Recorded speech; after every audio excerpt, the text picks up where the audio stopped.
ദൈവത്തിൻ്റെ അതിപരിശുദ്ധമായ നാമം വാഴ്ത്തപ്പെടുമാറാകട്ടെ. ഈ വർഷത്തിൻ്റെ അവസാനം നിങ്ങളോട് ചേർന്ന് ദൈവവചനം ധ്യാനിപ്പാൻ എൻ്റെ ജീവിതത്തിൽ ലഭിച്ച ഈ സാവകാശത്തിനായി നന്ദിയോടെ ഞാൻ ദൈവത്തെ സ്തുതിക്കുന്നു, സ്തോത്രം ചെയ്യുന്നു. ഈ വർഷം ആരംഭിച്ചപ്പോൾ ഒരു ദൂത് നമ്മൾ കേട്ടാണ് തുടങ്ങിയത്. യെശയ്യാ പ്രവചനം 54-ാമത്തെ അധ്യായത്തിൽ നിന്നാണ് നമ്മൾ ആ ദൂത് കേട്ടത്. അവിടെ നമ്മൾ ഇങ്ങനെയാണ് കേട്ടത്. 4 വാക്കുകൾ നമ്മൾ അവിടെ ശ്രദ്ധിച്ചു. Enlarge, stretch, lengthen and strengthen. അതിനോടുകൂടെ ചേർത്ത് ഒരു കാര്യം കൂടെ നമ്മൾ കേട്ടു, ഡു നോട്ട് ഹോൾഡ് ബാക്ക്. നിങ്ങളുടെ ജീവിതത്തിൽ ഈ ഒരു വർഷത്തിൽ പല ഇടങ്ങളിലും ഒരു വിശാലത വന്നു എന്ന് ഞാൻ വിശ്വസിക്കുന്നു. നിങ്ങളെ തന്നെ ലെങ്തൻ ചെയ്യുവാൻ, സ്ട്രെങ്തൻ ചെയ്യുവാൻ, സ്ട്രെച്ച് ചെയ്യാനൊക്കെ നിങ്ങൾ ഏൽപ്പിച്ചു കൊടുത്തു എന്ന് ഞാൻ കരുതുകയാണ്.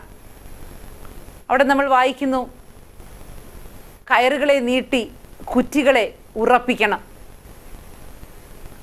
എത്ര വലിയ വിശാലത വന്നാലും, എത്ര മാത്രം പരക്കപ്പെടുന്ന അനുഭവമുണ്ടായാലും, എൻ്റെയും നിങ്ങളുടെയും കുറ്റി അടിക്കപ്പെട്ട, പിളർക്കപ്പെട്ട, തകർക്കപ്പെട്ട ആ പാറയാകുന്ന ക്രിസ്തുവിൽ ഉറച്ച് നിൽക്കുകയാണ് എന്നുണ്ടെങ്കിൽ നമ്മുടെ കൂടാരം ഒരിക്കലും പൊളിഞ്ഞു പോകുകയില്ല. ആ കൂടാരം എന്നും വിശാലമായിക്കൊണ്ടിരിക്കും എന്ന് മാത്രമല്ല, അത് നിശ്ചയമായിട്ടും നിലനിൽക്കുകയും കൂടെ ചെയ്യും. അന്ന് തടുത്തു കളയരുത്, ഡു നോട്ട് ഹോൾഡ് ബാക്ക് എന്ന് പറയുന്ന വിഷയത്തെക്കുറിച്ച് ഞാൻ അല്പമായി നിങ്ങളോട് സംസാരിച്ചതാണ്. എന്നാൽ ഇപ്പോൾ ഈ സമയത്ത്, ഈ വർഷത്തിൻ്റെ അവസാനത്തിൽ എത്തി നിൽക്കുമ്പോൾ ഞാൻ നിങ്ങളോട് ഒരു കാര്യം ചോദിച്ചു കൊള്ളട്ടെ. നിങ്ങൾ എന്തിനെയെങ്കിലും തടുത്തു കളഞ്ഞുവോ? Did you hold back anything? എന്തെങ്കിലും നിങ്ങൾ പിടിച്ചു വെച്ചുവോ? നമുക്ക് നമ്മളെ തന്നെ ഒന്ന് ശോധന ചെയ്യാം. നമ്മളെ തന്നെ ശോധന ചെയ്ത് പുതിയ വർഷത്തിലേക്ക് കടക്കുന്നത് അനുഗ്രഹമായിരിക്കും എന്ന് ഞാൻ കരുതുന്നു. നമ്മൾ അന്ന് ചിന്തിച്ച വിഷയങ്ങൾ എന്തൊക്കെയാണ്? Do not hold back from forgiveness of sins by your ignorance. ഉൽപ്പത്തി പുസ്തകം 4-ാം അധ്യായത്തിൻ്റെ 13-ാം വാക്യത്തിൽ നിന്നാണ് നമ്മൾ ഇങ്ങനെ ചിന്തിച്ചത്. കായീൻ ഹാബേലിനെ കൊന്നു. അവൻ വളരെയധികം ഒരു വല്ലാത്ത അവസ്ഥയിലായി. അവൻ്റെ അകത്ത് കുറ്റബോധം, പാപബോധം. അവന് ദൈവത്തെ ഫേസ് ചെയ്യാൻ കഴിയുന്നില്ല, മനുഷ്യരെ ഫേസ് ചെയ്യാൻ കഴിയുന്നില്ല. എന്നെ ആരെങ്കിലും കണ്ടാൽ കൊന്നുകളയും എന്നവന് തോന്നുകയാണ്. ഒരു കാര്യം അവൻ അവിടെ വിളിച്ചു പറയുകയാണ്, എൻ്റെ പാപം പൊറുക്കാവുന്നതല്ല, ക്ഷമിച്ചു കിട്ടാവുന്നതല്ല. ദൈവത്തിന് പോലും അത് പൊറുക്കുവാനായി കഴിയുകയില്ല. ഓർക്കുക, അവൻ്റെ അറിവില്ലായ്മയാണത്. ദൈവത്തിൻ്റെ പാപക്ഷമയുടെ ആഴം അവൻ അറിയില്ല. ദൈവത്തിന് എത്ര കഠിനമേറിയ പാപക്കറകളാണെങ്കിലും, നിന്റെ പാപം രക്താംബരം പോലെ ചുവന്നിരുന്നാലും അതിനെ ഹിമം പോലെ വെളുപ്പിക്കാൻ കഴിയുന്ന, ആ വിധത്തിൽ അലക്കി വെളുപ്പിക്കാൻ കഴിയുന്ന മറ്റൊരു രക്തം അവൈലബിൾ ആയിട്ടുണ്ട് എന്നുള്ളത് എനിക്കും നിങ്ങൾക്കും അറിയാതെ പോകരുത്. ഒരുപക്ഷെ നിങ്ങളൊരു കൊടും പാപിയായിരിക്കാം, അല്ല കൃപയിലേക്ക് വന്നതിന് ശേഷം ഏതെങ്കിലും ഒരു പാപത്തിൽ വീണുപോയ വ്യക്തിയായിരിക്കാം. നിങ്ങൾ ഈ ദിവസങ്ങളിൽ നിങ്ങളോട് തന്നെ പറയരുത്, എൻ്റെ പാപം പൊറുക്കാവുന്നതല്ല, എൻ്റെ പാപം ക്ഷമിക്കാവുന്നതല്ല, എൻ്റെ പാപം ദൈവത്തിന് പോലും ക്ഷമിക്കാൻ കഴിയുകയില്ല. ഇത് പിശാച് നിങ്ങളോട് പറയുന്ന അവൻ്റെ ഒരു വഞ്ചനയാണിത്. ഇത് അവൻ്റെ ഒരു തന്ത്രമാണ്. അത് നിങ്ങൾ മറന്നു പോകരുത്. Do not hold back from the forgiveness of sins by your ignorance. ദൈവത്തിൻ്റെ ആ പാപക്ഷമയ്ക്കായിട്ടുള്ള അൺലിമിറ്റഡ് പവർ, അത് ഞാനും നിങ്ങളും അറിഞ്ഞിരിക്കണം. നിങ്ങൾ ഈ ഒരു വർഷക്കാലം ഏതെങ്കിലും വിധത്തിൽ ഇങ്ങനെ നിങ്ങളിലേക്ക് തന്നെ ചുരുങ്ങിപ്പോയോ? ദൈവത്തിന് പോലും ഇത് ക്ഷമിക്കാൻ കഴിയത്തില്ല എന്ന് നിങ്ങൾക്ക് തോന്നിപ്പോയ എന്തെങ്കിലും ഒരു പാപത്തിൽ നിങ്ങൾ വീണുപോയോ? ഈ വർഷത്തിൻ്റെ അവസാനത്തിലെത്തി നിൽക്കുമ്പോൾ നമുക്ക് മടങ്ങിപ്പോകാം പ്രിയപ്പെട്ടവരെ. ദൈവത്തിന് ക്ഷമിക്കാൻ കഴിയാത്ത ഒരു പാപവും ഈ ഭൂമിയിലില്ല. ദൈവത്തിന് നിന്റെ ജീവിതത്തിൽ നിന്ന് എടുത്തു കളയുവാൻ കഴിയാത്ത ഒന്നും ഈ ഭൂമിയിലില്ല. നിന്നെ ശുദ്ധീകരിച്ച് മടക്കിയെടുക്കുവാൻ ദൈവത്തിന് താല്പര്യമുണ്ട്. ആ വിധത്തിലൊരു ശുദ്ധീകരണം പ്രാപിച്ച് അവൻ്റെ സന്നിധിയിലേക്ക് ഈ പുതിയ വർഷത്തിൽ മടങ്ങി ചെല്ലുമോ? 2 കരങ്ങളിൽ നീട്ടി അവൻ നിങ്ങളെ സ്വീകരിക്കുവാൻ തയ്യാറാണ്. ലൂക്കോസിൻ്റെ സുവിശേഷം 7-ാം അധ്യായത്തിൻ്റെ 29-ഉം 30-ഉം വാക്യങ്ങൾ നമ്മൾ വായിക്കുമ്പോൾ ദൈവത്തിൻ്റെ ആലോചന തങ്ങൾക്ക് തന്നെ വൃഥാവാക്കി കളഞ്ഞ ചിലരെ നമുക്കവിടെ കാണുവാനായിട്ട് കഴിയും. Do not hold back from obeying his commandments. ഒരു example, baptism is a commandment. നിങ്ങളെ തന്നെ ആ ദൈവ കൽപ്പന അനുസരിക്കുന്നതിൽ നിന്ന് നിങ്ങൾ പുറകോട്ട് പിടിക്കരുത്, പുറകോട്ട് വലിച്ച് നിർത്തരുത്. പല നാളുകളായി നിങ്ങൾ രക്ഷിക്കപ്പെട്ടു. ചില നാളുകളായി ദൈവം വളരെ വ്യക്തമായി മുഴുകൽ സ്നാനത്തെക്കുറിച്ച് നിങ്ങളോട് സംസാരിച്ചു കൊണ്ടിരിക്കുന്നു. അല്ല, മറ്റേതെങ്കിലും ഒരു ദൈവ കൽപ്പന അനുസരിക്കുവാൻ ദൈവം നിങ്ങളെക്കുറിച്ച് ആഗ്രഹിക്കുന്നു. ദൈവത്തിൻ്റെ ഭാഗത്തേക്ക് മാറി നിൽക്കുവാൻ ദൈവം നിങ്ങളെക്കുറിച്ച് ആഗ്രഹിക്കുന്നു. ആ പാരമ്പര്യത്തിൻ്റെ കെട്ട് പൊട്ടിച്ച് പുറത്തു വരുവാൻ ദൈവം നിങ്ങളെക്കുറിച്ച് ആഗ്രഹിക്കുന്നു. ആ ദൈവ കൽപ്പനകൾ, ദൈവവചനത്തിൽ പറഞ്ഞിരിക്കുന്ന ആ കൽപ്പനകൾ അനുസരിക്കുന്നതിൽ നിന്നും നിങ്ങളെ തന്നെ പുറകോട്ട് പിടിച്ച് നിർത്തരുത് എന്ന് ഞാൻ ഈ അവസരത്തിൽ നിങ്ങളോട് താഴ്മയായി അപേക്ഷിക്കുകയാണ്. ദേഹത്തെ കൊന്നിട്ട് ദേഹിയെ ഒന്നും ചെയ്യാൻ കഴിയാത്തവരെ നിങ്ങൾ ഭയപ്പെടരുത്. Break the shell of tradition and come out. നിങ്ങളെ ഹോൾഡ് ബാക്ക് ചെയ്യുന്ന ദൈവകൽപ്പന അനുസരിക്കുന്നതിൽ നിന്ന് നിങ്ങളെ തടസ്സപ്പെടുത്തുന്ന ഏത് ഷെല്ലാണെങ്കിലും അത് പൊട്ടിച്ച് നമുക്ക് പുറത്തേക്ക് വരാം. നിങ്ങളുടെ ജീവിതത്തെ ഒരു മുട്ടയോട് ഉപമിക്കുകയാണെങ്കിൽ ശ്രദ്ധിച്ചു നോക്കുക. ഈ മുട്ടത്തോട് 2 വിധത്തിൽ പൊട്ടപ്പെടാം. ഒന്ന്, പുറത്തു നിന്നുള്ള ഒരു ഫോഴ്സ് കൊണ്ട് അതിനെ ഉടച്ചു കളയാം. അത് പലപ്പോഴും നമ്മുടെ ടേബിളിലെ ഒരു ആഹാരമായി മാറും. അല്ല, ഇതേ മുട്ട തന്നെ കുറേ നാളുകൾ ഒരു തള്ളക്കോഴിയുടെ ചൂടനുഭവിച്ചാൽ ഈ ഷെൽ അകത്തു നിന്ന് പുറത്തേക്ക് പൊട്ടി വരുന്ന ഒരനുഭവം ഉണ്ടാകും. ആ പൊട്ടൽ പുറത്തു നിന്നല്ല നടക്കുന്നത്, അകത്തു നിന്നാണ് നടക്കുന്നത്. പക്ഷേ ശ്രദ്ധിച്ചാൽ ഒരു കാര്യം മനസ്സിലാകും. അകത്തു നിന്ന് ഈ ഷെല്ല് പൊട്ടുകയാണെന്നുണ്ടെങ്കിൽ അത് ജീവനുള്ള ഒരു കോഴിക്കുഞ്ഞായി പുറത്തു വരും. അത് തനിയെ പൊട്ടിച്ച് പുറത്തു വരികയാണ്. അത് പൊട്ടിച്ച് പുറത്തു വരാനുള്ള ബലം ആ കൊച്ചു കൊക്കിന് ദൈവം കൊടുത്തിട്ടുണ്ട്. ഇന്ന് ഈ വർഷത്തിൻ്റെ അന്ത്യത്തിൽ എത്തി നിൽക്കുമ്പോൾ നിങ്ങൾക്ക് തനിയെ പൊട്ടിച്ച് പുറത്തു വരുവാൻ കഴിയുന്ന ചില തോടുകളുണ്ട്. അത് പൊട്ടിച്ച് നിങ്ങൾ പുറത്തു വരാൻ തയ്യാറാകുന്നു എങ്കിൽ ദൈവം ഈ ഭൂമിയിൽ ആ ഒരു ജീവിതം കൊണ്ട്, നിങ്ങളുടെ ജീവിതം കൊണ്ട് തീർന്നു പോകാത്ത ജീവനുള്ള അനേക സന്തതികളെ വീണ്ടും ജനിപ്പിക്കുവാൻ കഴിയുന്ന ഒരു കോഴിക്കുഞ്ഞ് പുറത്തു വരുന്നത് പോലെ നിങ്ങളുടെ ജീവിതത്തെ ആക്കി തീർക്കുവാൻ ദൈവത്തിന് കഴിയും. So do not hold back. നിങ്ങളെ തന്നെ അത് ചെയ്യുന്നതിൽ നിന്നും തടസ്സപ്പെടുത്തരുത്. ഒരുപക്ഷെ നിങ്ങൾക്ക് ആ ദൈവകൽപ്പന അനുസരിക്കുവാൻ തയ്യാറല്ലെന്ന് വരാം. എന്നാൽ നിങ്ങളുടെ പ്രിയപ്പെട്ടവൾക്ക് താല്പര്യമുണ്ടോ? നിങ്ങളുടെ കുഞ്ഞുങ്ങൾക്ക് താല്പര്യമുണ്ടോ? നിങ്ങളുടെ പ്രിയപ്പെട്ടവന് താല്പര്യമുണ്ടോ? You don't hold dum back. നിങ്ങൾ അവരെ തടുക്കാതെ നിങ്ങളുടെ മാതാപിതാക്കൾക്ക് താല്പര്യമുണ്ടോ? നിങ്ങൾ തടുത്തു കളയാതെ, നിങ്ങളുടെ ചുറ്റുപാടുമുള്ള ആരെങ്കിലും അതിന് താല്പര്യമുള്ളവരായിട്ടുണ്ടോ? ഏതെങ്കിലും ദൈവകൽപ്പന മനഃപൂർവ്വമായി അനുസരിക്കുന്ന ആരെയെങ്കിലും നിങ്ങൾ കണ്ടെത്തുന്നുവോ? ഒരു വാക്കുകൊണ്ട് പോലും അതിനെ തടുത്തു കളയരുതേ പ്രിയപ്പെട്ടവരെ. അത് നിങ്ങളുടെ മേൽ ഒരുപക്ഷെ ഒരു ശാപമായി വന്നു വീഴുവാൻ സാധ്യതയുണ്ട്. മൂന്നാമത്, do not hold back from blessings, the blessings which is in store for you. നിങ്ങൾക്ക് വേണ്ടി ഒരുക്കപ്പെട്ടിരിക്കുന്ന, ദൈവം കരുതി വച്ചിരിക്കുന്ന ആ അനുഗ്രഹങ്ങൾ നിങ്ങൾ പ്രാപിക്കുന്നതിന് നിങ്ങൾ തന്നെ ഒരു തടസ്സമായി നിൽക്കരുത്. 2 ശമൂവേൽ 12-ാം അധ്യായത്തിൻ്റെ 8-ാം വാക്യത്തിലേക്ക് പോകുമ്പോൾ അവിടെ നമ്മൾക്ക് ഇങ്ങനെയാണ് വായിക്കുവാൻ കഴിയുന്നത്. നാഥാൻ പ്രവാചകൻ ദാവീദിനോട് പറയുകയാണ്, ഞാൻ നിനക്ക് നിന്റെ യജമാനൻ്റെ ഗൃഹത്തെയും നിന്റെ മാർവിടത്തിലേക്ക് നിന്റെ യജമാനൻ്റെ ഭാര്യമാരെയും തന്നു.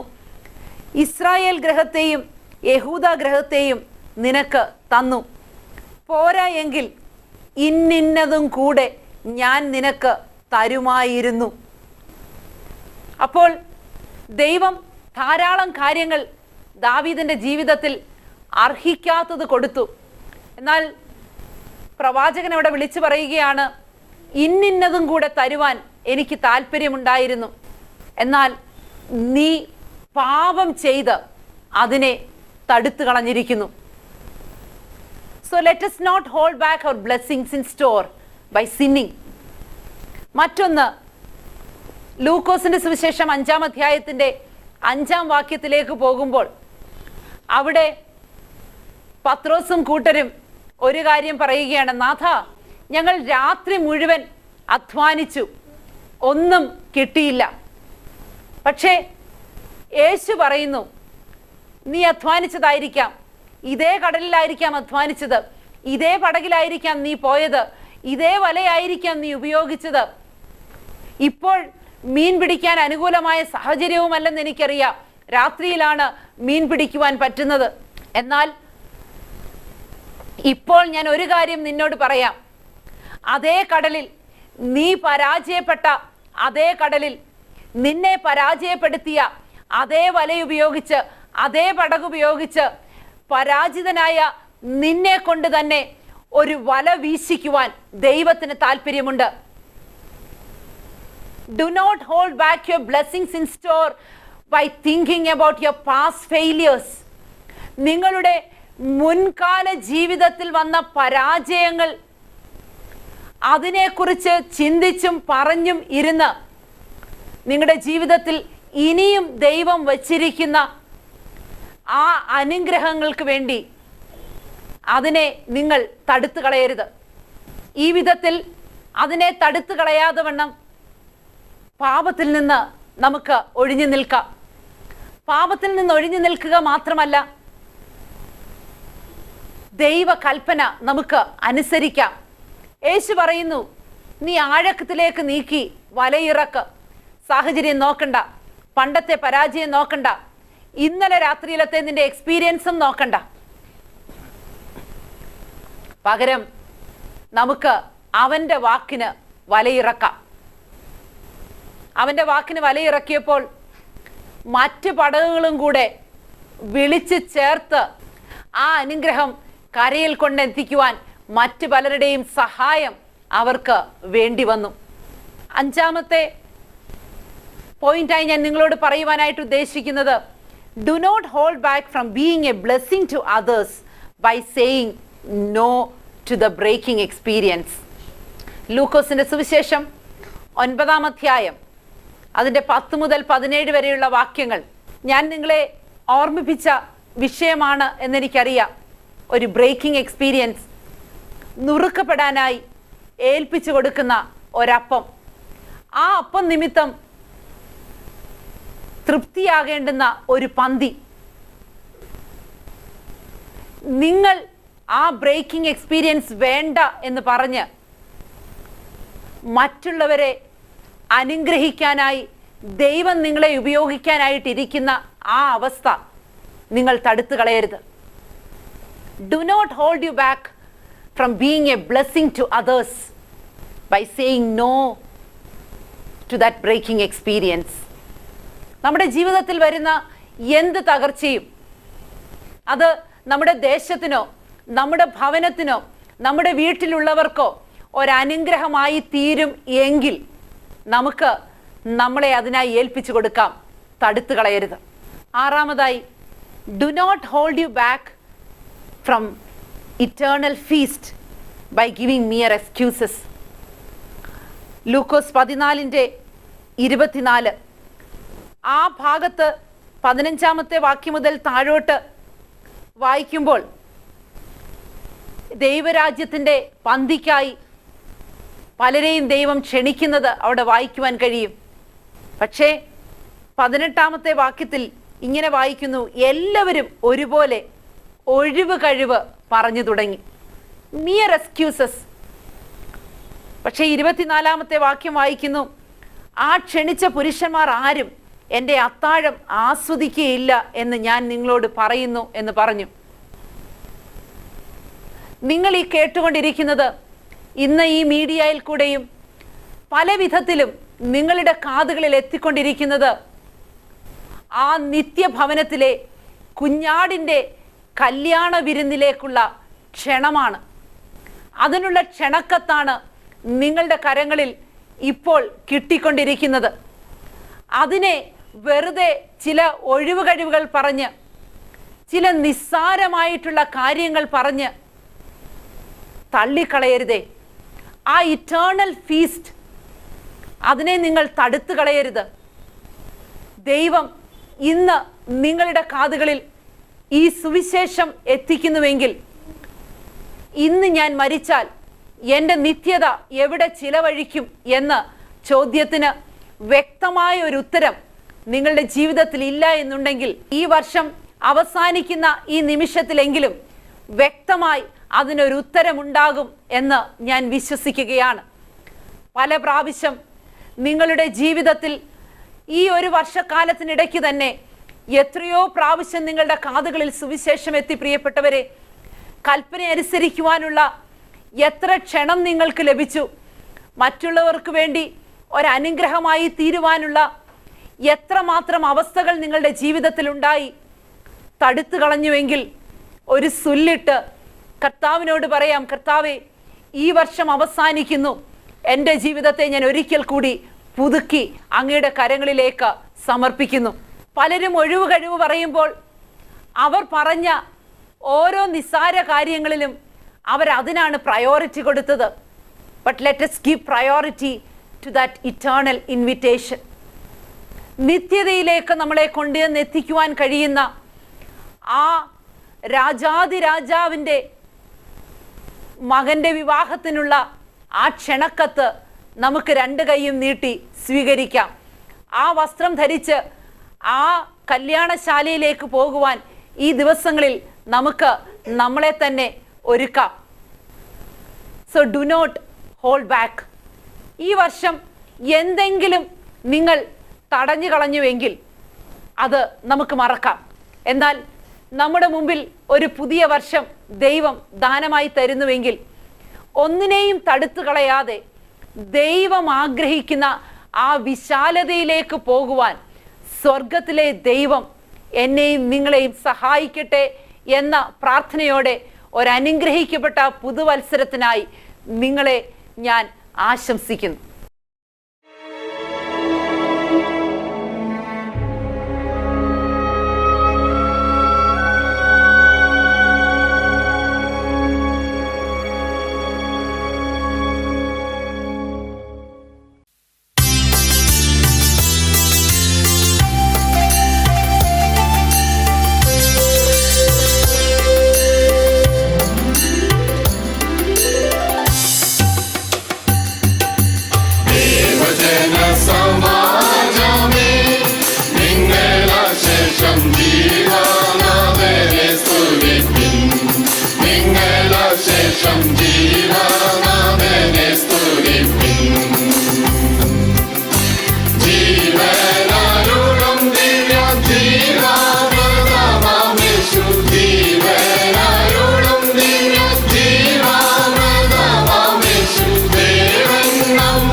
അവകാശത്തിൽ നിന്നതിരയാൽ ദേവൻ കാത്തിനാൻ നമ്മെ അവകാശത്തിൽ നിന്നതിരയാൽ ദേവൻ കാത്തിനാൻ നമ്മെ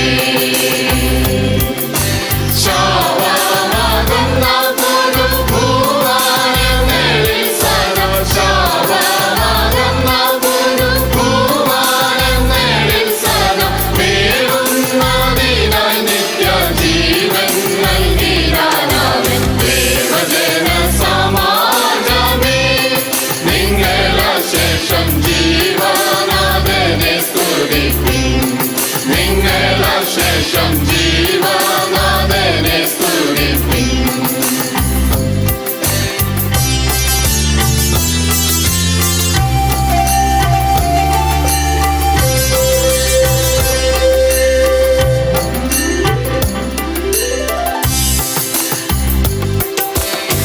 കല്ലുകളിൽ വരച്ചതാ ചാവിൻ ശുശ്രൂഷയ്ക്കുള്ളിലിരുന്നായി നമ്മെ കല്ലുകളിൽ വരച്ചതാ ചാവിൻ ശുശ്രൂഷയ്ക്കുള്ളിലിരുന്നായി നമ്മെ അല്ലൽ കൂടാതെ തന്റെ തുല്യമില്ലാത്ത കൃപ അല്ലൽ കൂടാതെ തന്റെ തുല്യമില്ലാത്ത കൃപയ്ക്കുള്ളിൽ കടത്തി പുതുവെള്ളം നൽകിനാനാവൻ ദേവജന സമാജമേ നിങ്ങളശേഷം ജീവനാഥനെ സ്തുതിപ്പിൻ നിങ്ങളശേഷം ജീവ